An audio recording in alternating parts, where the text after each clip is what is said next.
Promotional consideration paid for by the following.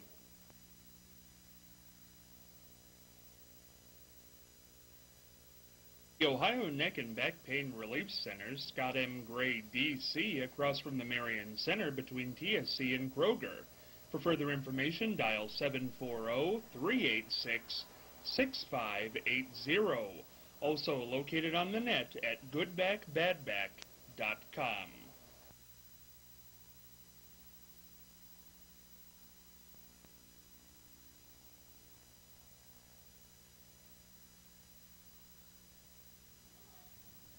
Dreiss Roofing and Contracting, LLC, located at 370 East Church Street right here in Marion.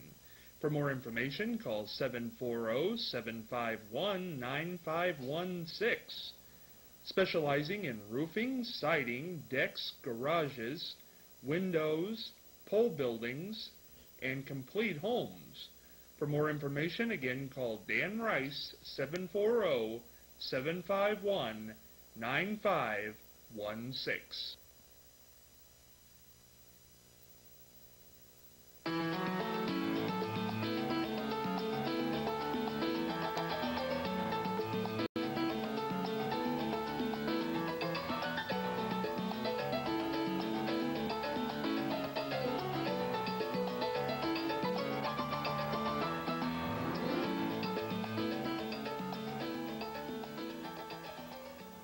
Scott Spears along with you on this Tuesday edition of The Exchange. Just have a nice little conversation here in the break. Hope you're having a great Tuesday. Yesterday's quiz question, what first pet began life in the home of Chelsea Clinton's piano teacher? I did know this, Marianne, and so did the doctor. It was Socks the cat. Remember? Because there was a lot of mirth made after Millie the dog, the Bush's dog, was gone, that the Clintons Okay, so it was the Socks. Absolutely. And now, Tuesday, before we talk to our very special guest, Trella Romine, about her life in Marion and all kinds of other great things, we're going to go to Charlie Evers for Fascinating Facts. All right, Trella will relate to this. The Hancock County Park District recently had a tour down to Killdeer Plains, and the goal was to see the migrating birds. A lot of shorebirds and other birds are on their migration pattern right now.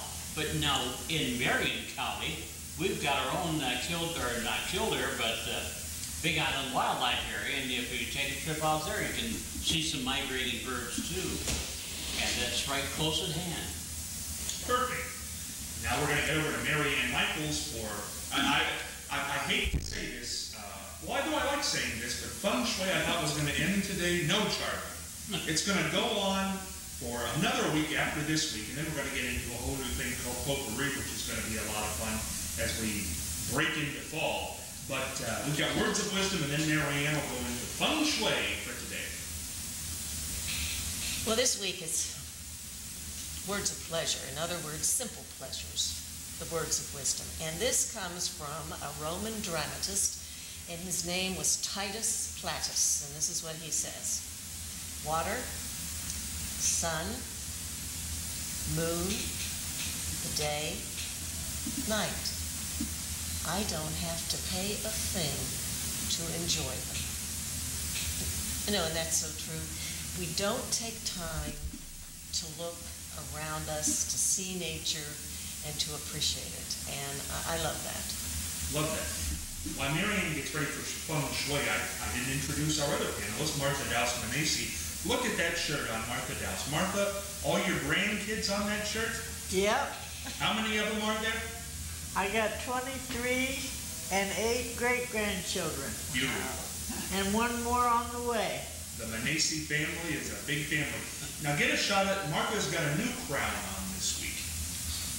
This is compliments of Patty Worcester. She had a big, big beauty pageant, and I delivered some pictures that Dick gave her. It took yesterday, Sunday.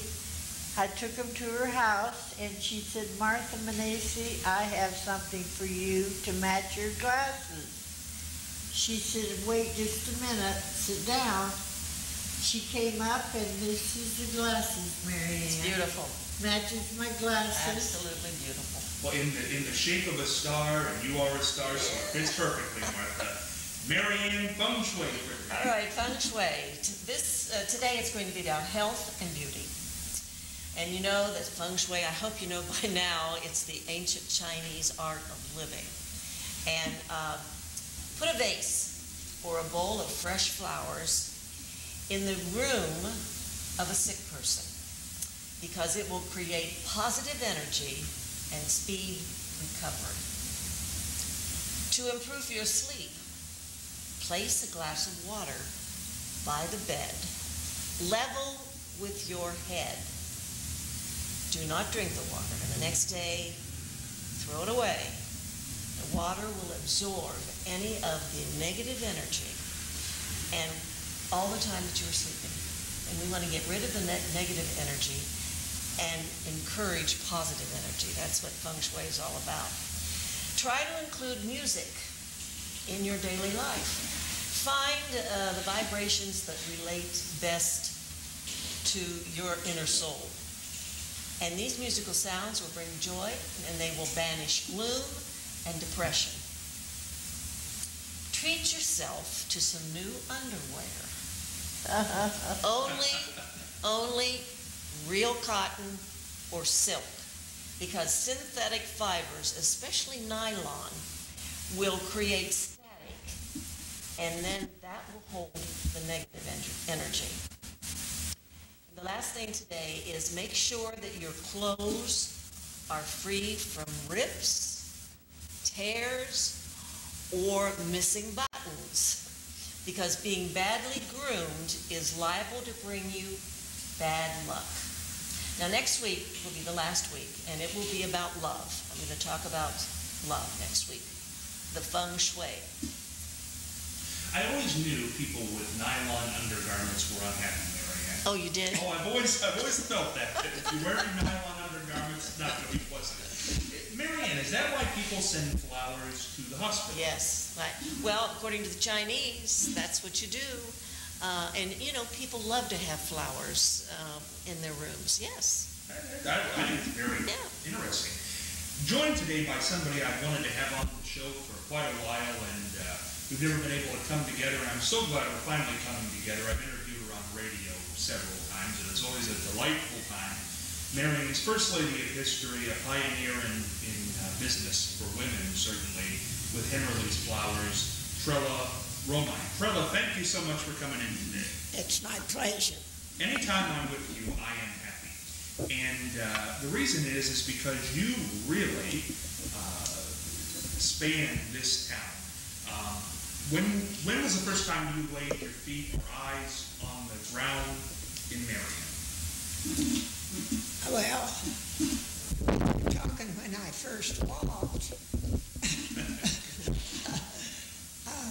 It was probably in the spring of 1916. 1916. Right. My goodness, Trella. Now, you were born in 1916. No, I was born on November 3rd, 1950. And do the math on how old Trella will be this November, but you don't look it at all, Trella. Don't look it at all. And you still drive. Oh, yes. That's amazing. I get 45 miles to the gallon in my red Prius. Now, and I'm not polluting as much as other cars. when did you get that car? 2 years ago. Why did you go with that type of car? Because I had contact with a representative of the Ohio Environmental Group who had one, and it only took me a ride, and seeing the mileage she got, I said, I gotta have one of those. That'd be a selling point. Right. Absolutely. Trella, I want to get in. This is always unbelievable to me, and I think I've had you tell the story every time we've been together in a broadcast format. But you touched the hand of President Warren G. Harding. Tell that story. It's fascinating. Well, growing up in Marion in 1920 was really exciting. because that's when people came from all over the country to Marion for the front porch campaign of Warren G. Harding. And I was 4 years old, so I didn't realize really what was going on. But after he talked for a long time, this handsome man up there on the porch, my mother picked me up and carried me up to the railing and said, "Now you can shake hands with Mr. Harding." And I was scared, but I looked up at his face and he was so kind looking that I just held out my little hand and shook hands. Would you like to shake hands? I want to shake the hand that shook the hand. Trella, something I just found out recently, I think it was in the last 6 or 8 months, you also attended Harding's funeral. Yes. Tell about that. Yeah. The actual funeral was held at the Marion Cemetery. There were viewing hours at the home of the president's father on East Center Street. And the reason it wasn't at his home on Mount Vernon Avenue is because that house was rented, and Florence Harding would not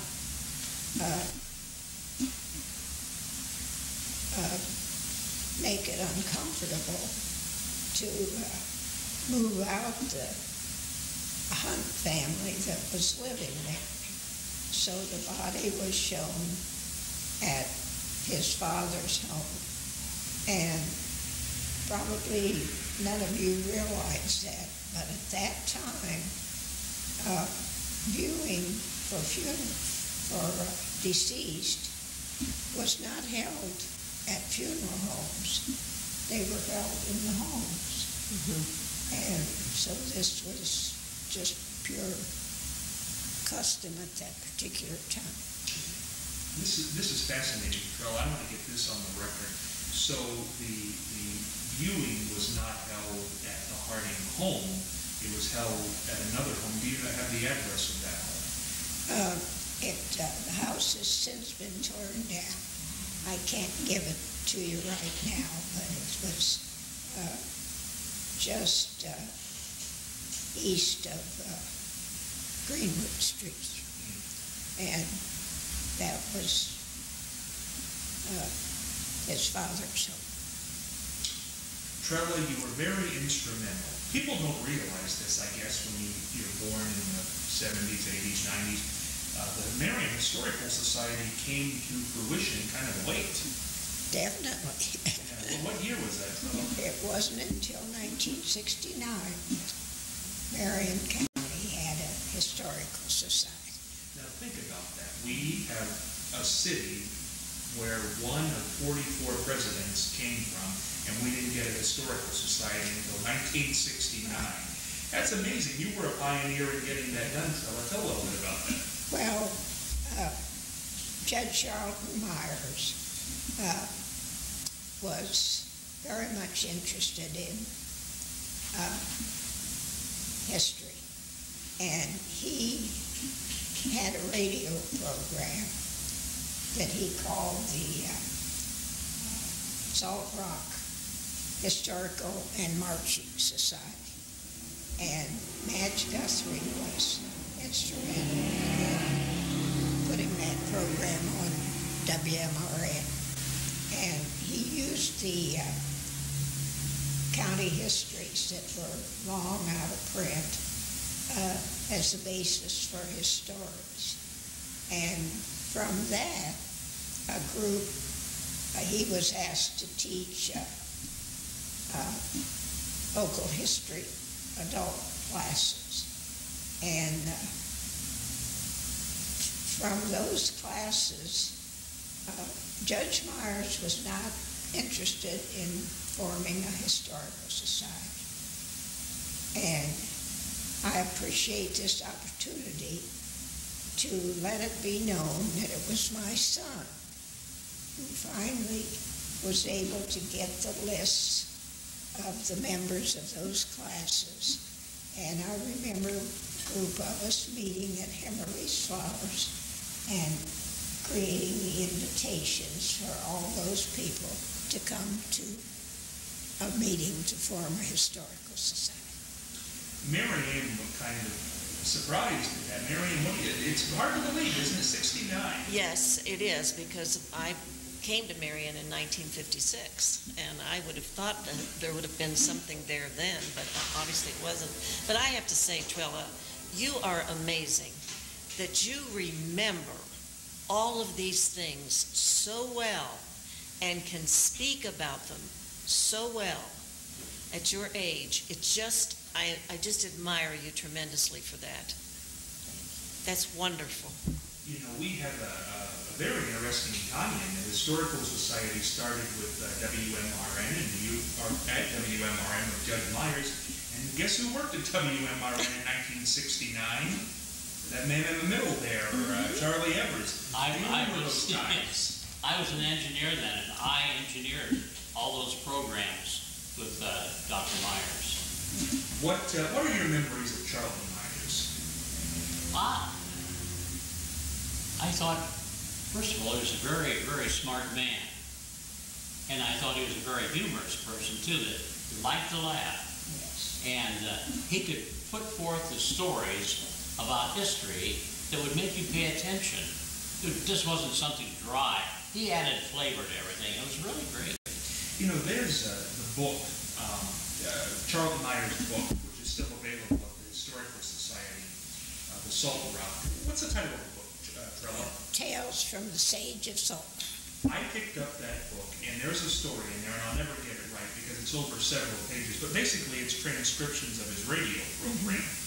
And there's a story about a gentleman, boy, I'll have to bring the book in and read it. It's a funny story of humor struck this in my mind. He was to be buried somewhere, but it was cold, and the people got inebriated at his wake.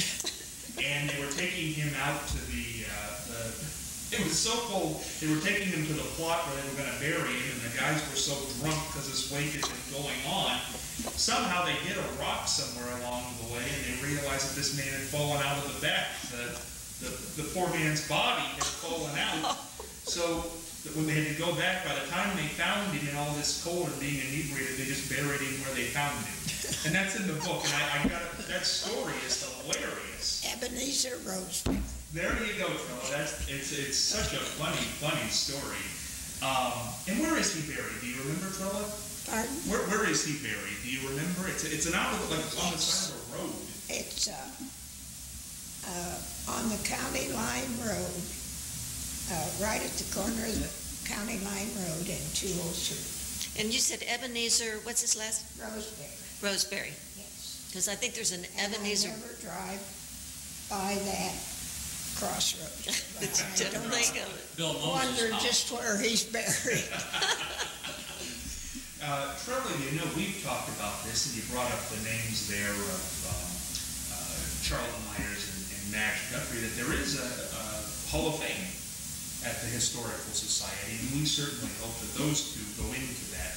You can only go in once you're deceased, and we hope they go in. And if anybody's interested in knowing something about that, or maybe helping make that happen, just contact the Exchange Marion. We'll see what we can get done. Oh, We'd love to see that. good. Follow through on that. Those two have to go in. It's without any doubt. Trella, you know Marion is, well, first I'm going to ask you before I forget. You're working on your autobiography for everybody out there. How close are we to seeing this completed? Well,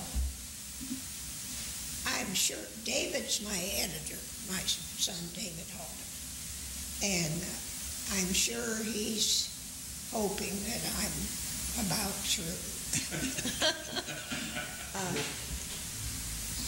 But I get diverted doing so many other things. So maybe I should pick a date and say, yes, I'm going to have it ready by then. did you write it in chronological order, or are you just remembering things now and saying, I have to stick that in? Well, my files are dated, so that when I am ready to put it all together, it'll be in chronological order from the way the files are dated.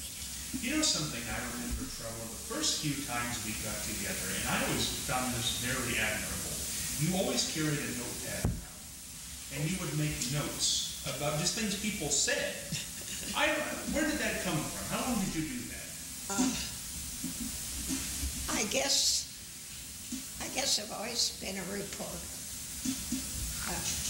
I was the first girl that was editor of the Harding Herald. Really? And so I just never got that out of my system. That's great. Do you have any old heralds that you wrote? Oh, yes. My dad had them bound in a soft leather binding, so I have those that whole year of Harding Heralds. Trevor, did you want to stick around with us for another half hour and talk with Haunted Ohio? You're busy, I know, but would you like to leave, or? I'd like to leave. Okay, we understand. Trella's got a busy life here, but I want to ask her this before we get on out of here. Trella, tell us your favorite Marion history story.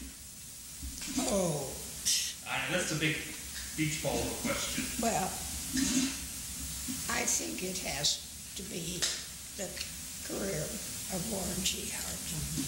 I think for most people it would be along those lines. It's been a pleasure to have you. We're going to do our quiz question here and go to the Proust questionnaire one more time before we get out of here. Remember, you can head to the Exchange Marion on Facebook to answer this question. If you're the first one there to do it, you'll get a free fish dinner from O'Michael's Fish and Chips, Mount Vernon Avenue here in Marion, and a half dozen donuts from Andrew's Pastries located at 1282 Delaware Avenue in Marion. Call 740-387-3830. Catch them on the net at andrewspastries.com. Today's quizzer question, this is interesting. What British millionaire's media empire quickly sank after his body was found floating near his yacht off the coast of, okay, to pronounce it Tenerife. Tenerife. Tenerife. Whose body was off the coast of Tenerife? Tenerife. Any guess on that, Trevor? It's a tough one. Charlie, any guess? No, I don't think even Popeye the Sailor was along that day. I don't think it must not have been poor man. Marianne? Well, I'm not familiar with English or British journalists, so I would have no idea. Well, it's probably one that we'll recognize, however. Martha, any guesses? Sorry to tell you, I don't know. We want to get one more question in today before we let Trella run on out of here. In the Proust questionnaire, what is your principal defect? Trella, what's your principal defect? I can't imagine you have any. I've got so many I wouldn't want to begin. Charlie? I think I'm too quick in judging. That's a tough one. Marianne? Well, in this day and age, I hate to say it, but I'm a technophobe. I am not technically astute at all, and I just really hate that. Martha, what's your biggest defect? What's the biggest thing wrong? I hate to clean house. Hey, there you go. That's an interesting. I'm with you, Martha, on that one. Trella, it's been my absolute pleasure to have you here today. Thank you. We'll be back on Wednesday.